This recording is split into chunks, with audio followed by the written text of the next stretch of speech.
Kajian Kitab.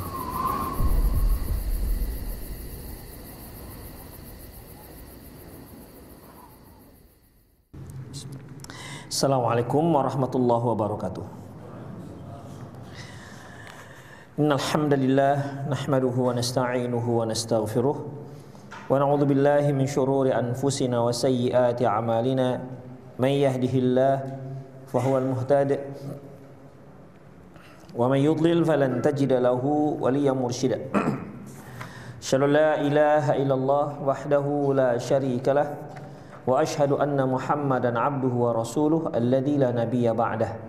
Wa qala Allah subhanahu wa ta'ala, ya ayyuhalladzina amanu taqullaha haqqa tuqatih wa la tamutunna illa wa antum muslimun.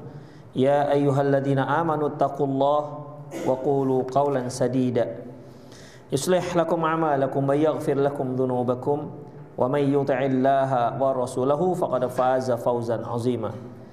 Ya ayyuhan nasu taqu rabbakumul ladzi khalaqakum min nafsin wahidah wa khalaqa minha zawjaha wa batha minhuma rijalan katsiran wa nisaa'a wattaqullaha alladzi tasaaluna bihi wal arham innallaha kana 'alaikum raqiba. Amma ba'du, inastaqal hadithi kitabullah wa khairal hadi hadi Muhammad sallallahu alaihi wasallam wa syarrul umur muhdatsatuha wa kullu muhdatsatin bid'ah wa kullu bid'atin dhalalah wa kullu dhalalatin finnar. Ikhwati wa akhwat azallahu wa iyyakum. Alhamdulillah kembali kita bertemu dalam kajian kitab Al-Mawsu'ah Al-Manahij Syar'iyyah. Kita masih bicara tentang Kitabul Ijarah, kitab sewa menyewa ataupun kitab pengupahan. Kita masuk pada bab berikutnya, yaitu babu an-nahi an qafizit tahan. An qafizit tahan. Bab larangan melakukan qafizit tahan. Qafizit tahan nanti akan dibahas apa yang dikatakan larangan qafizit tahan. An Abi Sa'id Al-Khudri radhiyallahu anhu qala, dia berkata, naha an asibil fahl, bahwasanya dilarang nuhya an asibil fahl, dilarang asibil fahl. Ini sudah kita bahas. Asibil fahl yaitu mengambil upah dari seorang yang memiliki hewan betina, ya, yang dikawini oleh hewan jantan. Si A punya sapi betina, si B punya sapi jantan, bibit unggul lah kita katakan. Lantas si A minta agar sapi si B itu mengawini sapi dia. Tapi kata si B, boleh, tapi minta upah. Demikian, ya. Sekali dikawinkan sekian, misalnya sekian ratus ribu misalnya. Demikian ikhwah. Ya, ini dilarang. Dilarang ikhwah. Ya, seperti yang sudah kita bahas. Jadi ya seharusnya gratis. Seharusnya ini masalah ini gratis, digratiskan. Karena tidak ada dirugikan sedikit pun. Itu asibil fahl. Adapun qafizit tahan, ini yang sedang dibahas. Kenapa dilarang dari qafizit tahan? Apa itu qafizit tahan? Min fikil bab, di antara fikih bab, yaitu satu, tahrimu qafizit tahan, diharamkannya qafizit tahan. Wa huwa tahnus sabrati, yaitu menumbuk sejumlah gandum, biji gandum yang belum jadi tepung. Saburah itu ikhwah, mungkin tumpukan lah, kita kan tumpukan. Jadi kalau kan ada orang yang jual itu tumpukan, dia tidak pakai kiloan, tidak pakai takaran yang memang masyhur.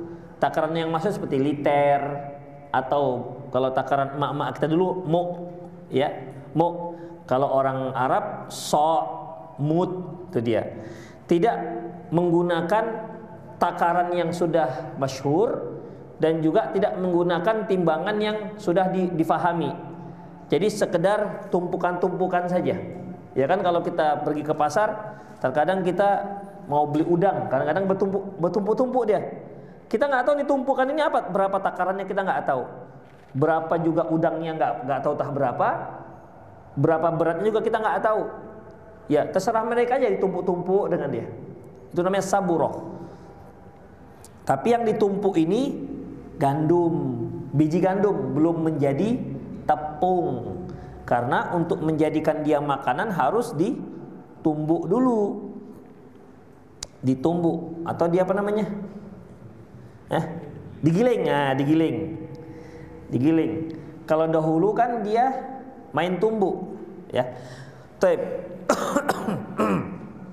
Jadi ikhwah, tahnus saburah la yu'lamu makiluha, yaitu menumbuk ataupun menggiling setumpuk biji gandum yang tidak diketahui berapa ukurannya. Berapa ukurannya maksudnya berapa beratnya, berapa muk dengan takaran yang sudah standar gak diketahui. Dia main tumpuk, menggiling tumpukan biji gandum biqafizin minha, dengan upah dia dengan diberi upah sekian liter dari hasil tumbukan tersebut. Misalnya begini ikhwah, kita yang kalau kita apa ya, yang menjadi takaran standar, takaran liter. Tapi liter itu kan untuk air ya. Ada nggak orang menggunakan liter berupa beras atau apa namanya? Ada. Tapi memang sama dengan liter air. Misalnya kan kita liter itu bensin, beli apa lagi? Itulah ya, bisa liter itu gitu. Minyak misalnya, kalau liter berupa dia bukan liquid apa? Bisa.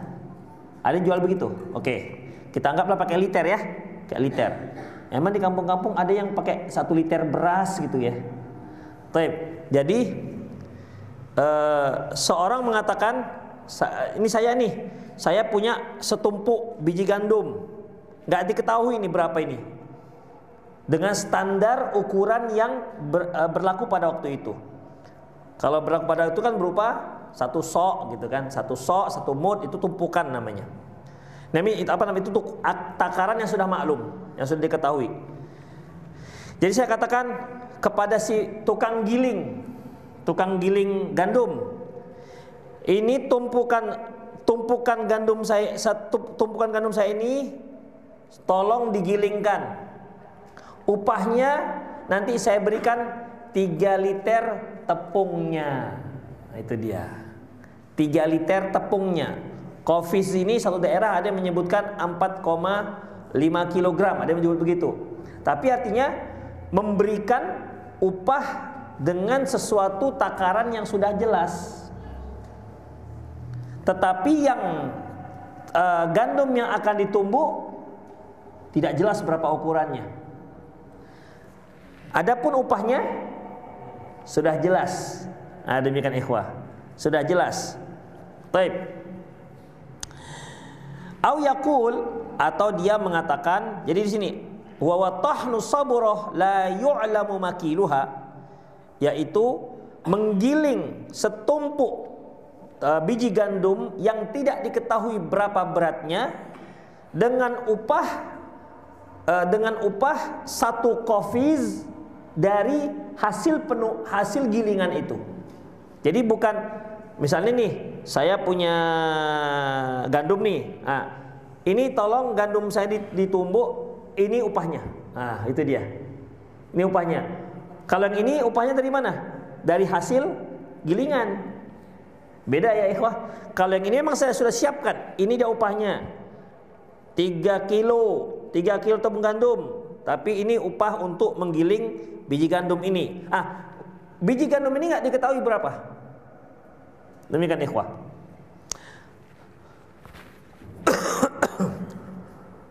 Au ayyaqula, atau dia mengatakan ithan hadza bikadza wa ziyadatun qafizin wa ziyadu qafizin min nafsit tahin. Gilinglah ini, gandum ini dengan upah, ya, dengan upah kelebihan dan satu takaran dari tepung ini, wa ziyadah. Jadi di sini ikhwah, Allahu a'lam bissawab, ini bisa dijelaskan di bagian kedua, la yajuzu ayyakunal ujratu majhulatun. Tidak boleh yang namanya upah itu majhulah. Kalau kita lihat sepertinya kan nggak majhulah, ya kan? Dari mana dia dikatakan majhulah, ikhwah? Dari apa namanya? Dari hasil tumpukan itu, ya, tumpukan itu. Jadi ketika seorang itu menggiling gandum, tentu kan tidak diketahui berapa hasilnya, karena akan berbeda antara berat gandum dengan berat hasil gilingan, ya, akan berbeda dia. Kemudian juga harga juga akan berbeda, ya, harga juga akan berbeda. Kemudian terkait lagi dengan resiko, misalnya entah tumpahlah, entah berjatuhanlah. Itulah yang bisa saya pahami bentuk ghorornya di sini. Ya, tadi sudah saya baca-baca di mana ghorornya. Jadi itulah yang bisa saya pahami di mana ghoror itu, ikhwah, sesuatu yang nggak jelas. Itu ghoror namanya, nggak jelas. Ya, jadi disitulah ketidakbolehannya. Di sini dikatakan waziyadah. Jadi ikhwah, kamu tumbuk gandum ini, ya, kamu tumbuk gandum ini, nanti kalau berlebih, itulah upahnya untukmu dan sekian takaran dan sekian liter tepungnya. Itu dia. Masalahnya tambahan ini nggak tahu berapa. Tambahan ini nggak tahu berapa. Itu ikhwah. Sama seperti begini kan? Apa namanya? Dia bertugas untuk apa ya? Untuk mungkin menampi beras lah ya, menampi beras, ya. Ini setumpuk beras yang masih bercampur dengan daun-daun padi, gitu kan. Karena baru di apa namanya, yang digiling itu, dilepas dia dari sumbulnya, dari batangnya. Kan bertumpuk nih, demikian. Sudah, kamu tampi ini beras, ditampilah artinya supaya mengeluarkan apanya? Sampah-sampahnya, tapi masih ada tampi itu. Ditampa masih ada tampi. Masih ada ya. Oke. Dah. Pokoknya dari ini upahmu adalah untuk saya berasnya sekian.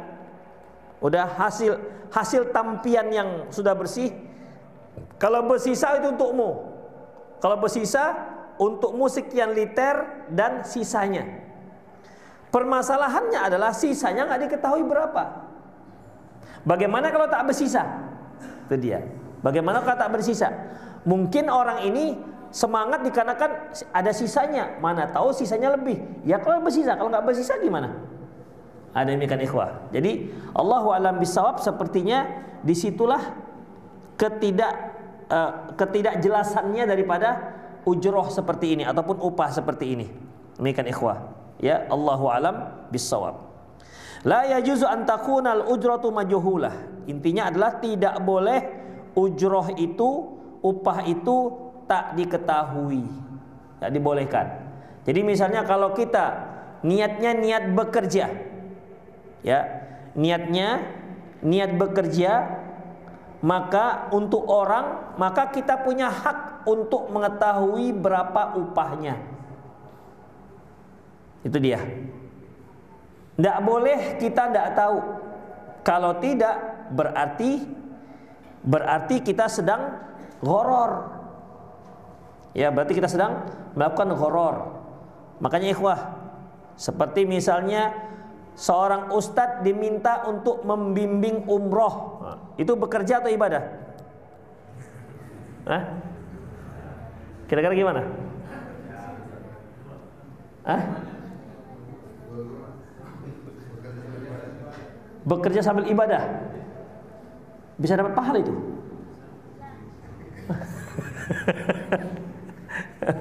Bisa, ikhwah. Ya, bisa. Tetapi tergantung kemana dominannya. Dominannya kemana? Kalau dominannya bekerja, bukan umrohnya, maka dia nggak dapat.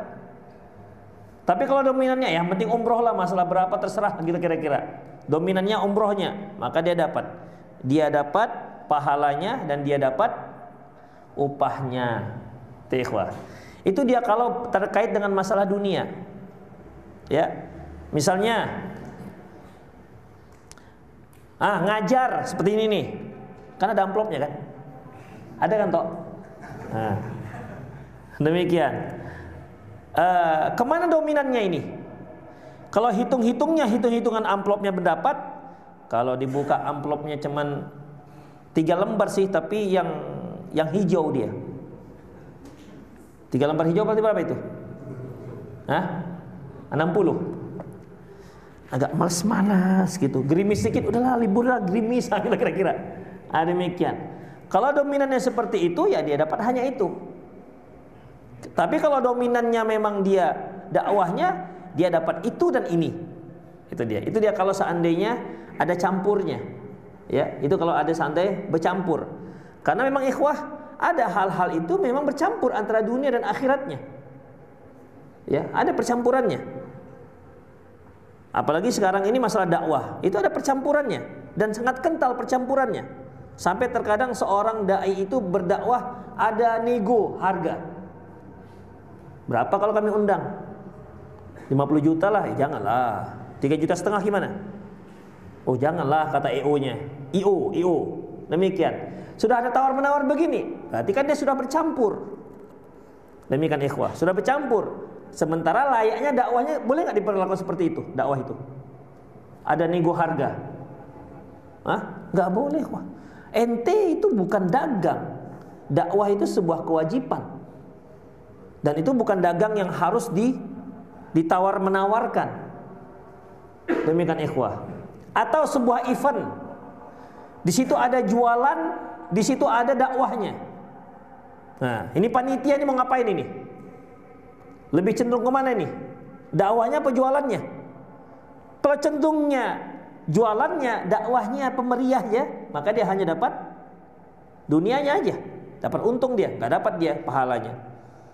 Tapi kalau jualannya itu untuk memeriahkan dakwahnya, maka dia dapat dua-dua. Ini agak sulit nih ikhwah. Kalau udah campur-campur dunia itu memang hati kita cenderungnya ini cuannya berapa gitu dia. Ya walaupun nggak cun-cun kali, tapi adalah cuannya kira-kira. Demikian ikhwah rahimanallahu wa iyyakum. Itu dia. Jadi dalam masalah ini kalau sudah bercampur, beda halnya ikhwah dengan masalah salat.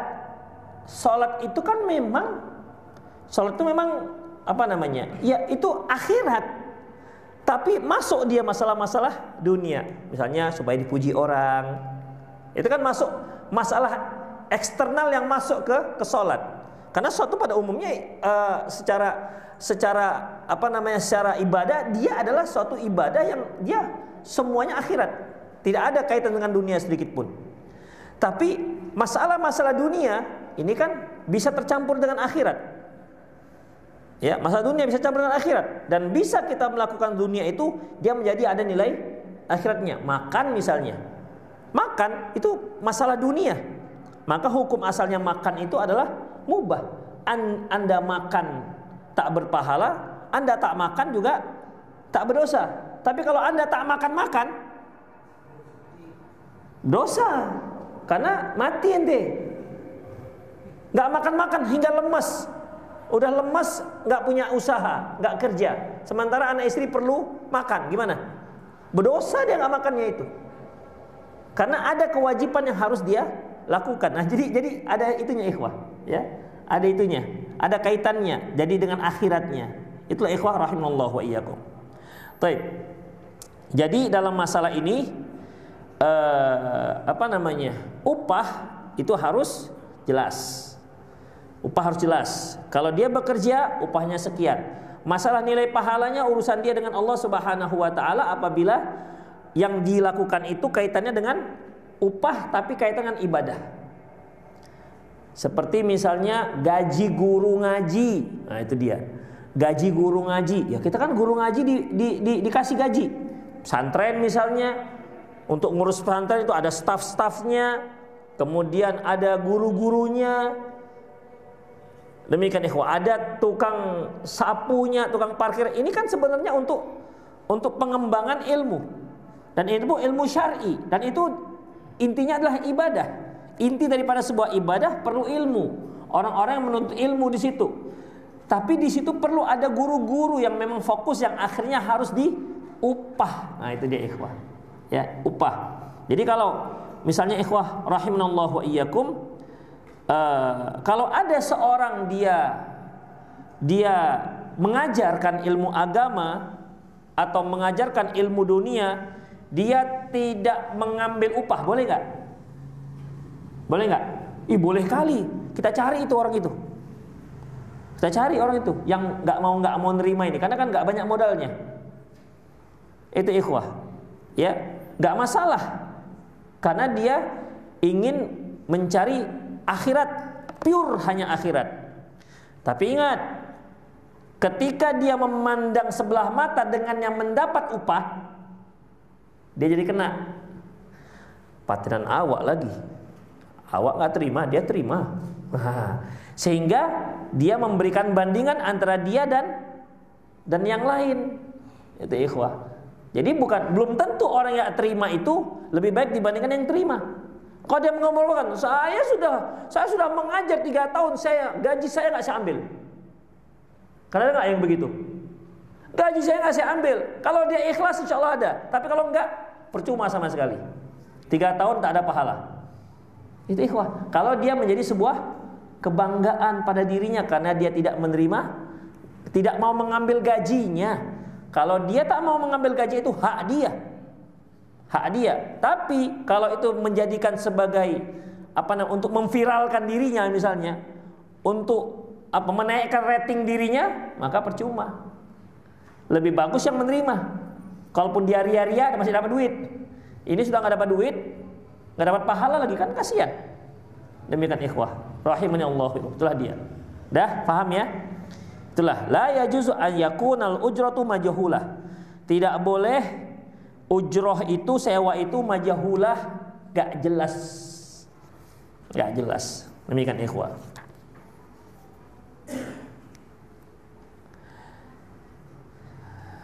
Yang berikutnya, babu ismi man mana al ajrul ajir. Bab dilarangnya tidak memberikan upah. Kita punya pegawai, kita sudah tetapkan apa kerjaannya, dan kita sudah tetapkan berapa gajinya. Setelah dia kerja, kita tak beri dia gaji, atau kita tunda penggajiannya, itu terlarang. An Abi Hurairah radhiyallahu anhu anin Nabi sallallahu alaihi wasallam, dari Abi Hurairah radhiyallahu anhu dari Nabi SAW, qala, dia berkata, qala Allah Ta'ala, Allah Subhanahu wa ta'ala firman, salah satun ana khasamuhu yaumal qiyamah. Ada 3 orang, kata Allah, yang aku nanti akan tuntut langsung dia di hari kiamat. Jadi Allah langsung yang menuntut dia di hari kiamat. 1, rajulun a'ta bi u'tiya bi summa ghadar. Seorang yang diberi atas namaku. Jadi dia diberi amanah, dia berjanji, dan orang memberikan itu karena dia menyebutkan nama Allah. Dia diberi jabatan dan dia diberi karena nama Allah, dan dia sumpah dengan nama Allah. Demi Allah, itu pakai Quran lagi kan, saya tidak akan biasanya tidak akan menyeleweng Apa biasanya bahasanya? Tidak akan menggunakan wewenang saya gitu kira-kira. Ini ya, tidak akan berkhianat. Kan pakai nama Allah itu. Sampai Quran yang diginikan. Seharusnya nggak pakai Quran juga nggak apa-apa. Ya. Atau tambah kutubus sitah di kepalanya. Demikian. Enggak, itu juga nggak apa-apa. Cukup dengan nama Allah, demi Allah sudah cukup. Demikian ikhwah. Tidak harus sumpahnya harus disumpah pocong baru dia takut. Dengan menyebut nama Allah itu sudah cukup. Demi Allah, saya tidak akan menyalahi jabatan saya begini. Ya, diberi dia. Demikian. Jadi dia diberi dengan nama Allah. Summa ghadara. Tapi dia berkhianat. Dia menyalahi janjinya. Itu Allah langsung tuntut dia. Ya, itu Allah langsung tuntut dia. Karena dia mendapatkan hal itu dengan nama Allah Subhanahu wa taala.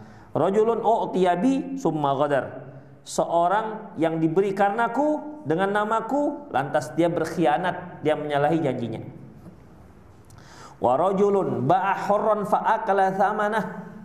Seorang yang menjual orang yang merdeka. Yang dibolehkan dijual manusia itu kalau statusnya hamba sahaya, tapi dia orang merdeka yang diculiknya, kemudian dijualnya ke tempat lain. Dan dulu terjadi ikhwah, seperti Zaid bin Harithah. Siapa Zaid bin Harithah? Hah?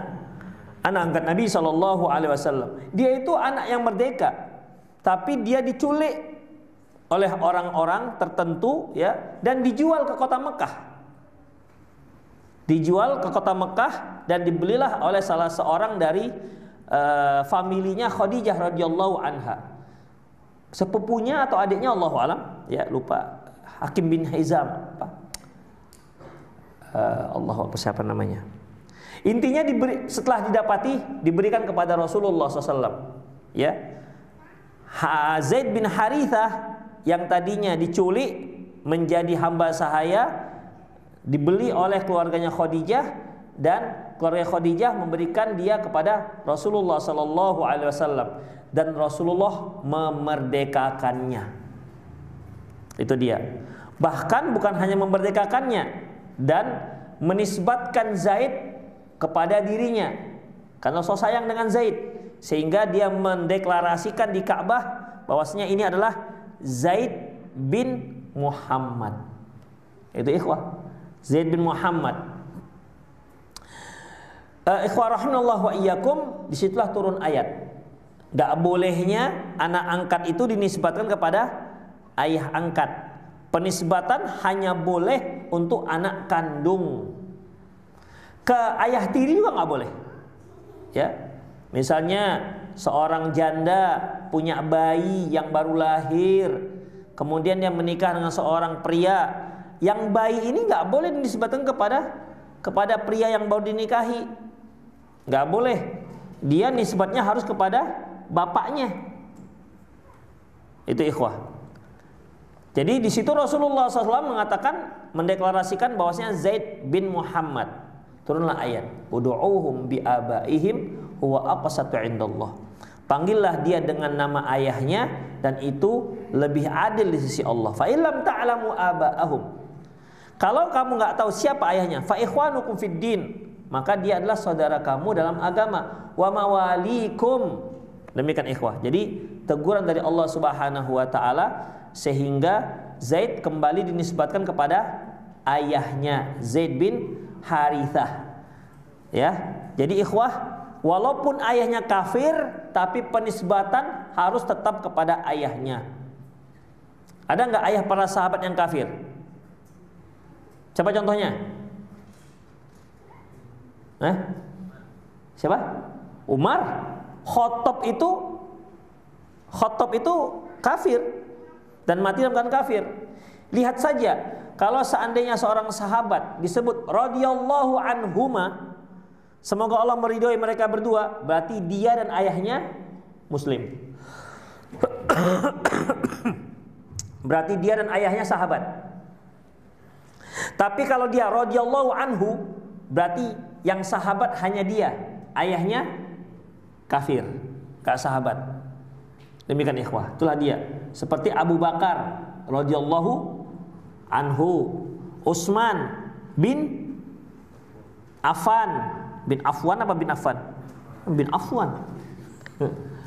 Utsman bin Affan radhiyallahu anhu, berarti Affannya kafir, bukan sahabat. Siapa lagi? Ali bin Abi Thalib.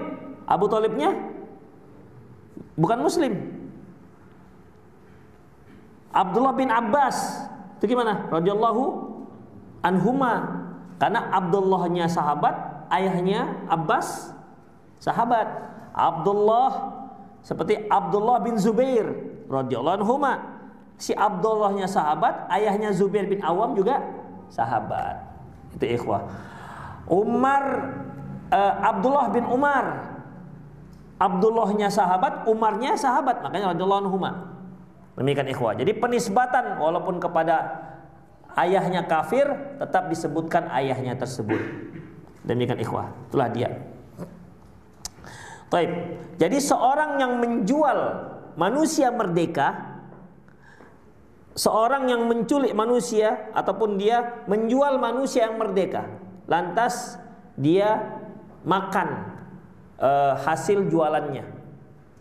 Ya, ada orang yang merdeka diculiknya, atau kita nggak tahu, dia ajak, ayolah kita jalan-jalan, kemudian tiba-tiba disekap dan dia dijual.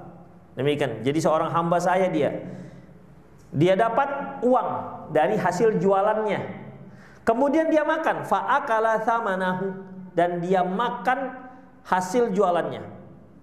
Itu termasuk orang yang akan dituntut oleh Allah nanti di hari kiamat.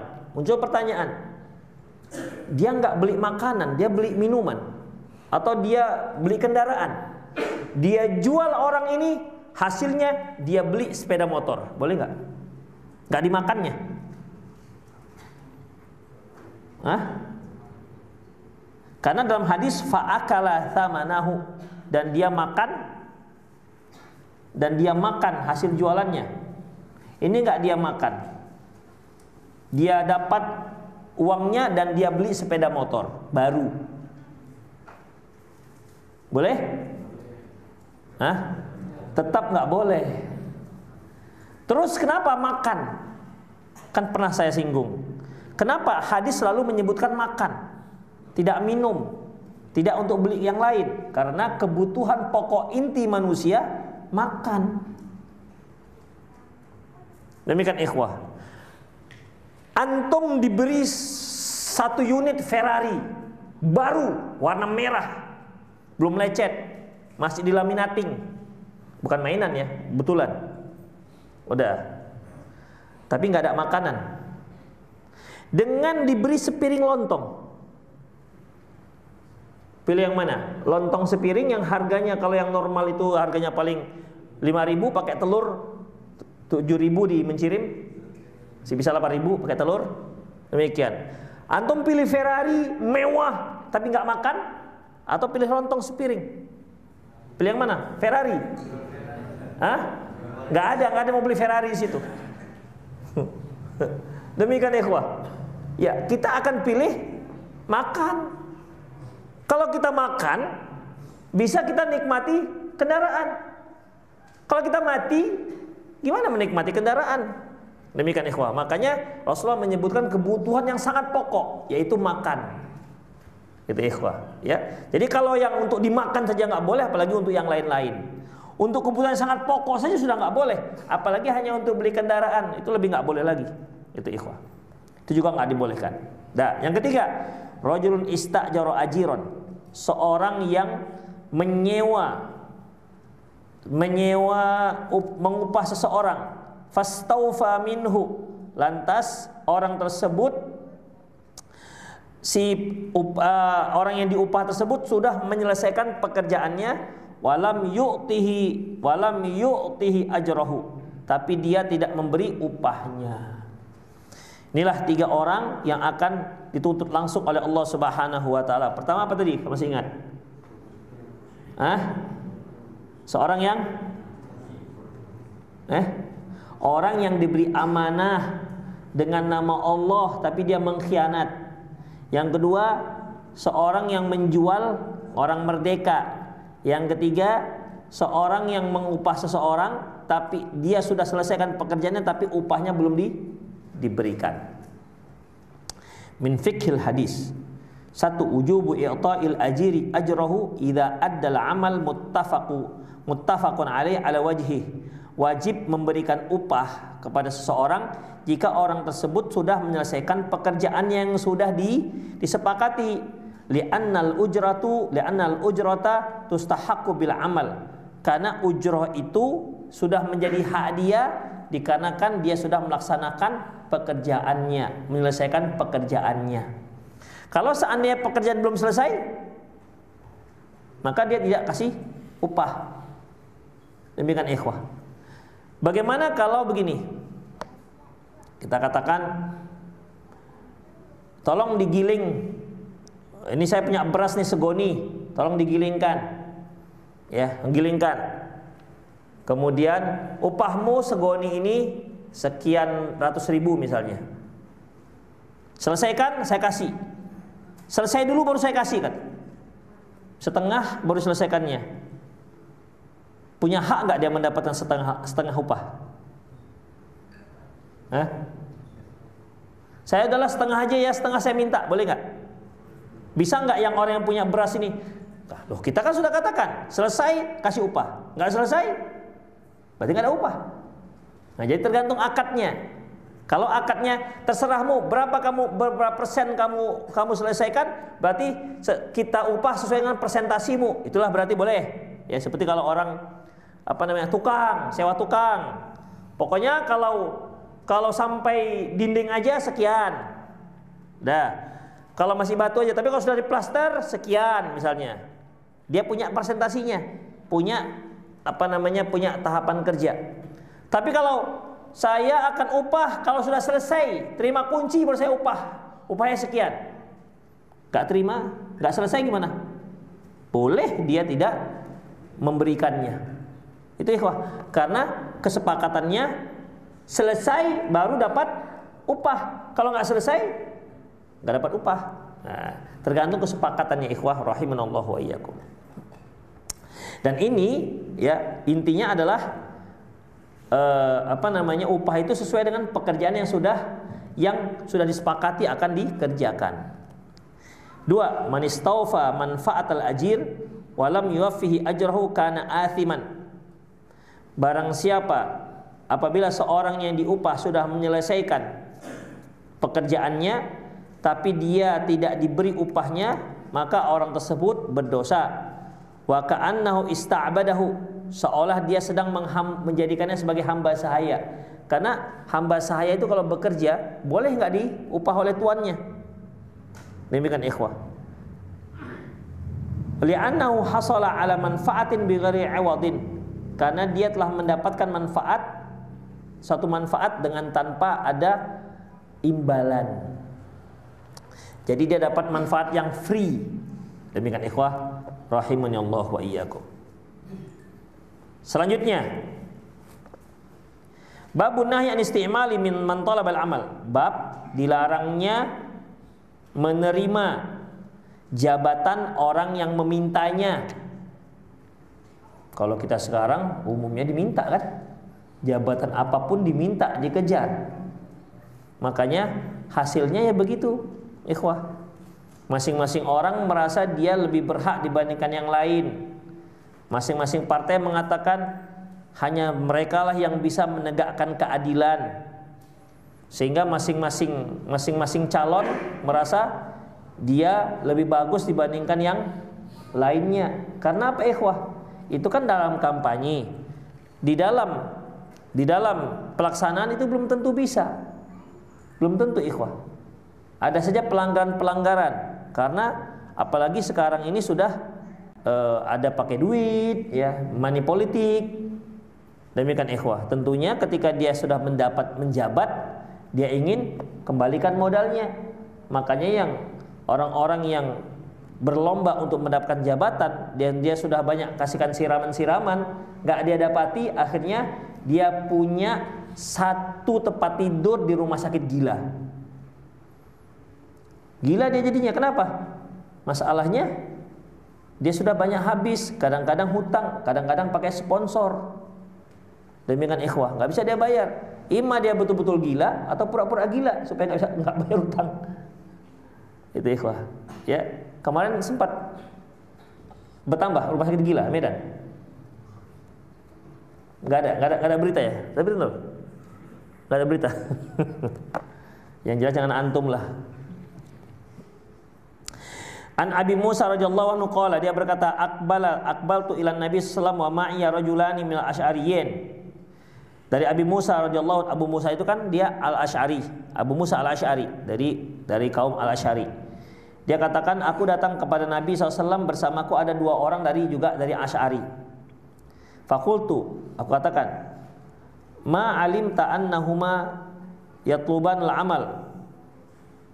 Engkau tahu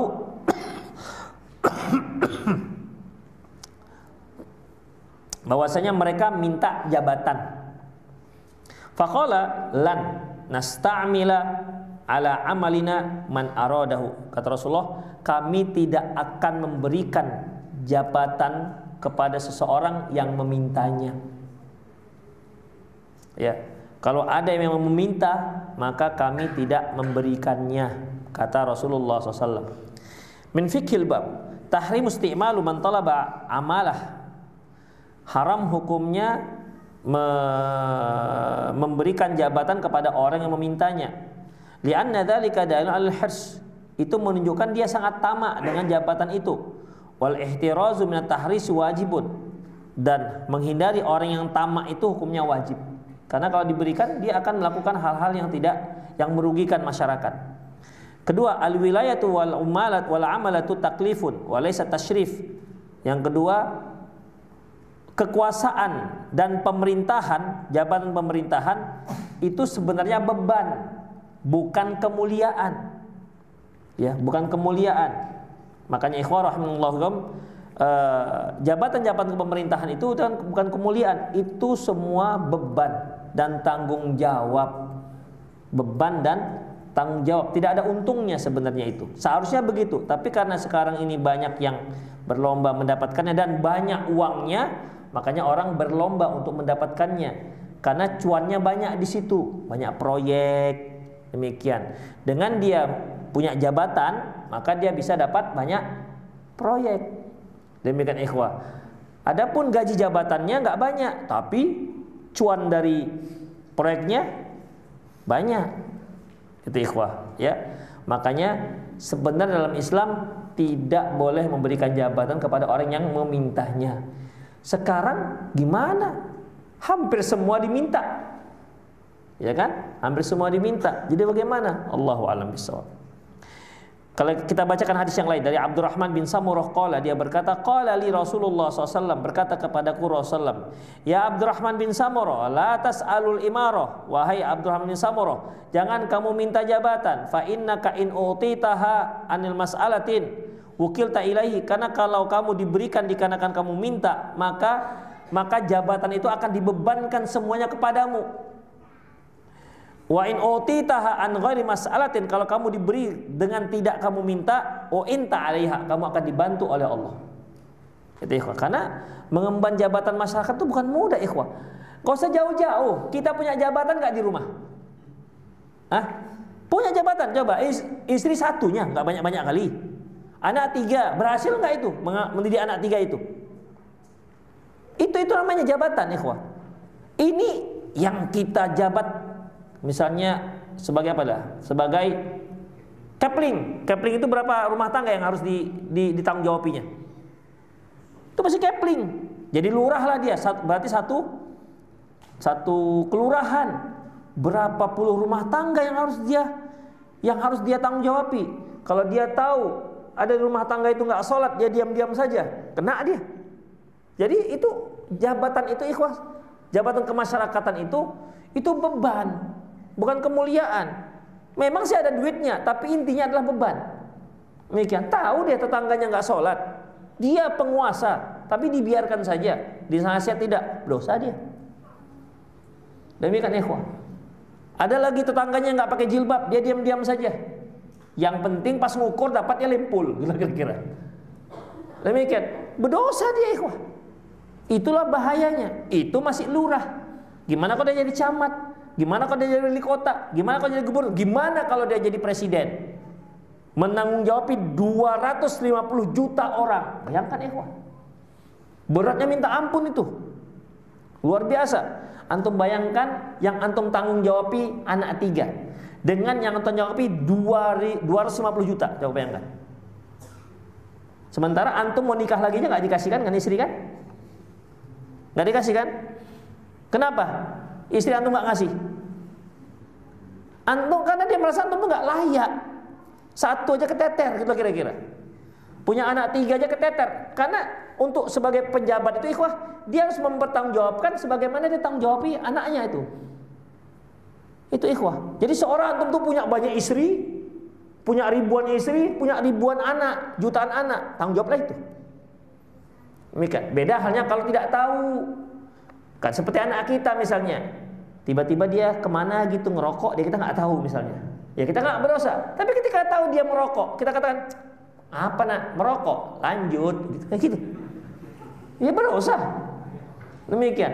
Atau dia tahu tapi pura-pura nggak tahu. Merokok dia, udahlah anak nakal, cuman lah. Berdosa dia. Demikian ikhwah. Jadi berat jabatan itu ikhwah. Makanya Rasulullah katakan, kalau kamu diberi dengan kamu minta, kamu akan dibebankan semuanya, dan itu berat. Tapi kalau kamu diberi karena bukan kamu minta, maka Allah akan menolongmu.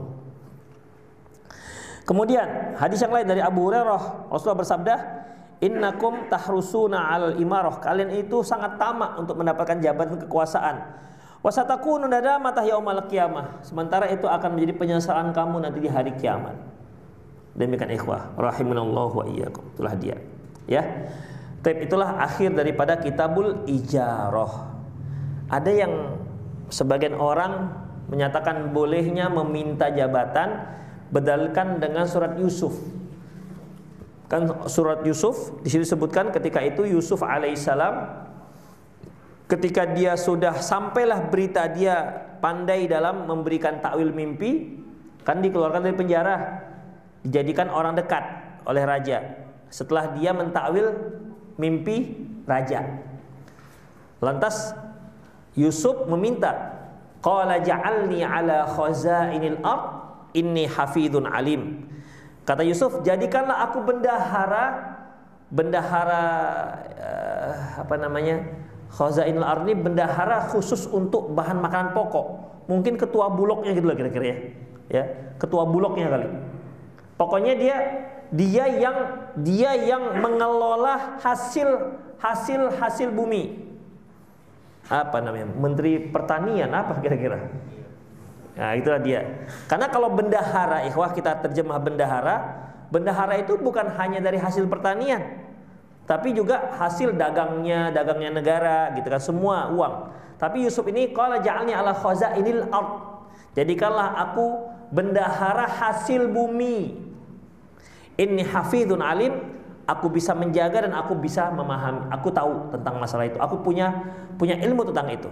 Itu kan Yusuf minta. Ini bagaimana? Ikhwah, beda halnya dengan Nabi Yusuf. Pertama, dia nabi. Anda nabi atau waliullah atau wali santri. Demikian. Ya kan jauh. Kalau seorang nabi, dia dapat bimbingan langsung dari Allah Subhanahu wa taala. Jadi agamanya kuat. Yang kedua, itu merupakan sarana dia untuk berdakwah, untuk mengajak masyarakat kepada mentauhidkan Allah Subhanahu wa taala. Karena dia nabi, ikhwah. Demikian. Makanya tidak bisa kita kiaskan antara kita dengan Nabi Yusuf alaihissalam. Demikian ikhwah. Dan pada waktu itu juga hanya Nabi Yusuf yang punya ilmu tentang itu. Makanya dia sampai bisa menyimpan gandum selama 7 tahun. Ikhwah, cara orang pertama yang menemukan menyimpan gandum yang bisa bertahan 7 tahun. Dalam tafsir sebutkan Yusuflah orang pertama yang menyimpan gandum dengan batangnya. Sebelumnya orang-orang menyimpan gandum itu dengan sudah dilepas. Ya padahal memang betul. Makanya kalau kita petani-petani, dia dulu kan ada lumbung. Pak Tani kan punya lumbung biasanya kalau dulu. Sekarang petani nggak punya lumbung. Antum pernah masih ada lihat ada petani punya lumbung sekarang? Nggak ada. Petani nanam beras, dapat beras, kemudian jual. Itu sekarang. Kalau dulu kan ada lumbungnya. Lumbung petani itu kalau dulu kita belajar di waktu buku pelajaran SD, lumbung petani itu gimana cara nyangkutkan beras itu? Nah, dia kan pakai batang-batangnya. Ada yang menyebutkan itu merupakan cara seperti itu Nabi Yusuf lah yang pertama melakukannya sehingga gandumnya tidak busuk. Allahu a'lam bishawab. Itulah ikhwah rahimallahu yakum, akhir daripada Kitabul Ijarah, kitab pengupahan. Baik, ada yang mau bertanya silakan. Kalau nggak ada kita pulang.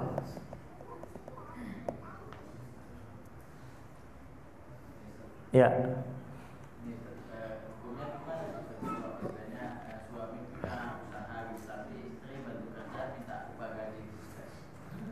Iya.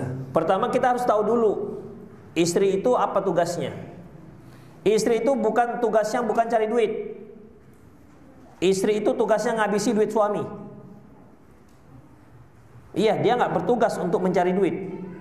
Suami tugasnya mencari duit dan yang menghabiskan istri. Tentu dihabiskan untuk kebutuhan rumah tangga, bukan untuk skincare semua. Demikian ikhwah. Jadi kalau si istri dibebani tugas yang bukan tugasnya, apakah boleh dia minta upah? Jawabannya boleh. Misalnya dia seorang istri, tentu kan istri itu tugasnya apa? Ngurus anak-anak, ngurus rumah gitu kan. Ternyata suaminya buka warung makan Minang Maimbau misalnya begitu. Ya kan? Si istri pandai masak.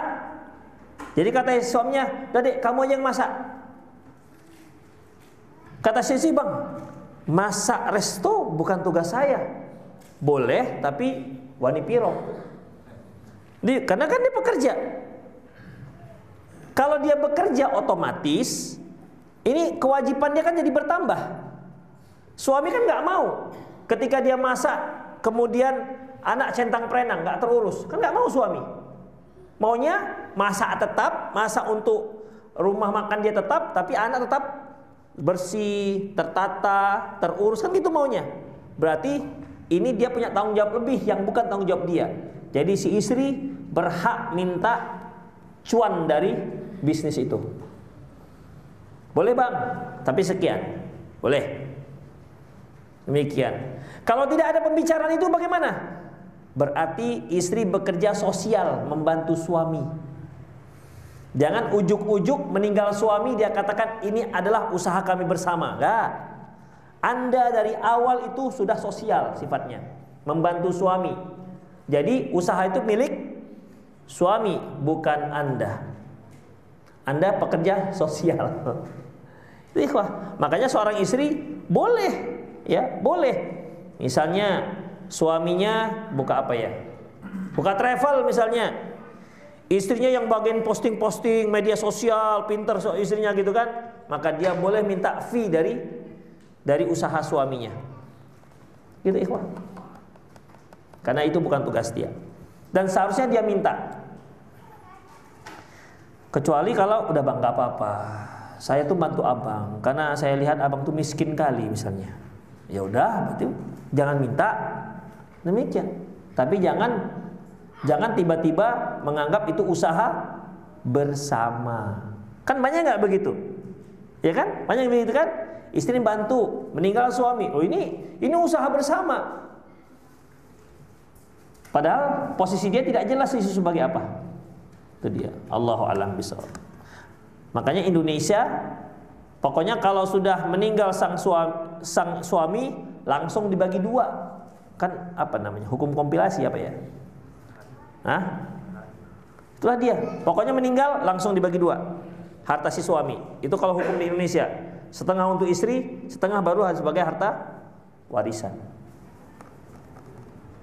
Kalau harta itu harta bersama. Tapi kalau harta itu jelas harta istri, enggak dibagi dua. Yang rojih tidak ada bagi dua. Kalau itu punya suami, istri punya hak sebagaimana yang Allah tetapkan dalam warisan. Ada lagi? Ya.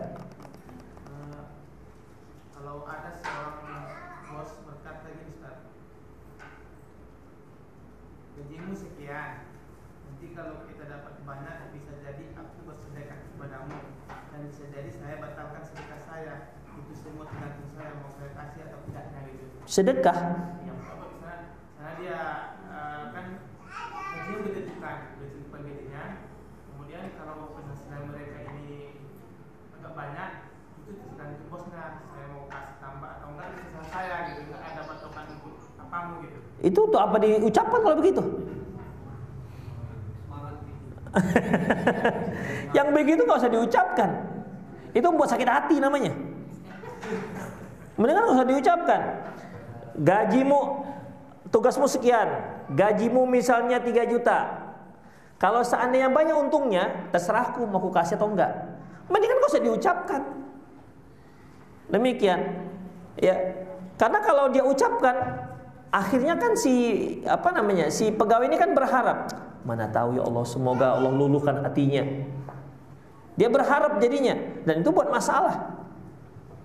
Buat merusak hati pegawai. Mendingan gak usah diucapkan, ketika dia mau dikasihkan gitu. Kalau mau diucapkan juga harus jelas akadnya. Kalau hasil kita lebih sekian juta, maka untukmu sekian persen. Itu baru jelas. Itu baru berita yang membuat semangat. Tapi ini kalau seandainya lebih target kita, maka nanti suka-suka bapak lah ya, suka saya kasih alhamdulillah. Kalau nggak itu urusanku. Wah, itu bukan MOU namanya. Dan saya kira nggak ada yang seperti ini. Nggak ada yang seperti ini. Dan percuma dia bilang seperti itu. Kalau toh terserah dia. Demikian ikhwah. Terserah. Nanti kalau berlebih itu tergantung hidayah lah ya. Kalau Allah beri saya hidayah, saya beri. Kalau nggak dapat hidayah, ya Allah boleh buatlah. Mendingan pas dia ceritakan itu. Itu iming-iming yang nggak jelas. Nggak ada maslahatnya untuk menyebutkan itu. Ada lagi? Nggak ada? Ya udahlah, pulanglah kalau gitu. Tapi nggak ada, ya. Tapi itulah, semoga bermanfaat. Aku qouli hadza wa astaghfirullah li wa lakum wal muslimin innahu wal ghafurur rahim. Subhanakallah bihamdik asyhadu an la ilaha illa anta astaghfiruka wa atubu ilaik. Wa akhiru da'wana alhamdulillahi rabbil alamin. Assalamualaikum warahmatullahi wabarakatuh.